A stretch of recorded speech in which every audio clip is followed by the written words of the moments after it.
Alors ici, j'ai justement une vidéo de Indico TV à propos de quelque chose d'important à comprendre. Donc, en technique offset, on travaille en trame de demi-teinte. Donc, ce sont les points de trame dont on vient de parler. Et donc, je ne l'ai pas dit tout à l'heure, mais ça s'appelle des trames de demi-teinte parce que le but de la trame est de créer les nuances intermédiaires entre les deux extrêmes, 100% d'encre noire, enfin 100% d'encre, ça peut être du magenta, du jaune et du cyan aussi, en tout cas 100% d'encre. Donc quand l'encre recouvre totalement le papier en aplat, et 0% d'encre, mais quand il n'y a aucune encre qui est sur le papier. Donc toutes les nuances entre ces deux extrêmes doivent être créées grâce à la trame de demi-teinte pour la raison qu'on a dite tout à l'heure, parce que la technique offset ne permet pas de faire des nuances autrement, de mettre l'encre à moitié sur le papier, c'est pas possible. Et donc les points de trame sont là pour ça, et on appelle ça des trames de demi-teinte. Alors ce qu'on voit ici, c'est un autre type de trame, qui est la trame stochastique, qu'on appelle aussi la trame aléatoire. C'est très rare en offset d'avoir une trame aléatoire comme ça.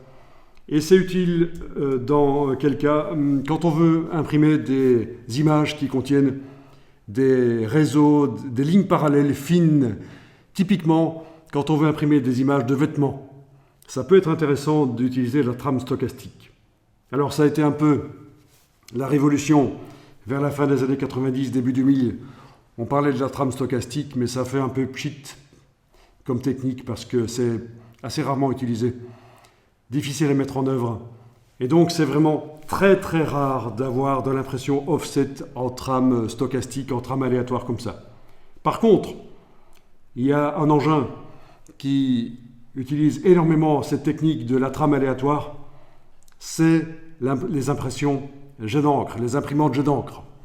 Toutes les imprimantes jet d'encre, quand elles impriment des images, c'est avec des petits points comme ça, jetés de manière aléatoire, sans être bien alignés en trame.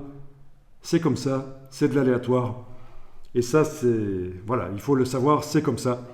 Raison pour laquelle, quand vous imprimez des images en jet d'encre, une résolution de 150 pixels par pouce est suffisante, parce qu'il n'y a pas besoin de 300 pixels par pouce qui sont nécessaires pour que le RIP puisse générer des petits points de trame.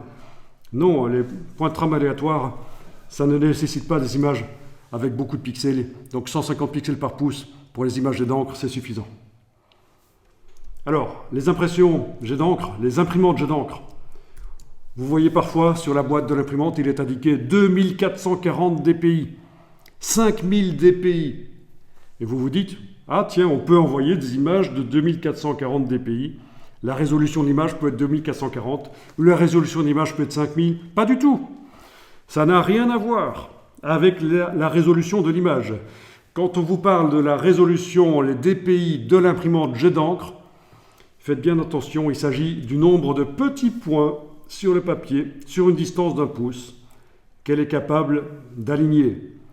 Mais pour faire un pixel, pour transposer un pixel d'une image sur le papier, l'imprimante utilise peut-être 30 ou 50 petits points de couleur.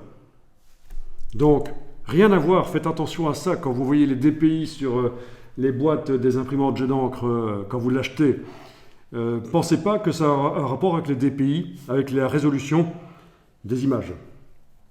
Donc voilà des notions intéressantes à connaître.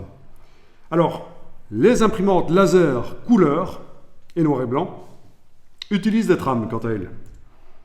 Voilà, pour créer la couleur sur le papier, ce seront des petits points de trame plus ou moins grands, bien rangés, en ligne, et ce ne sera pas de l'aléatoire. Donc, voilà, l'imprimante laser couleur ressemble un peu plus à l'offset quant à sa manière de reproduire les couleurs sur le papier.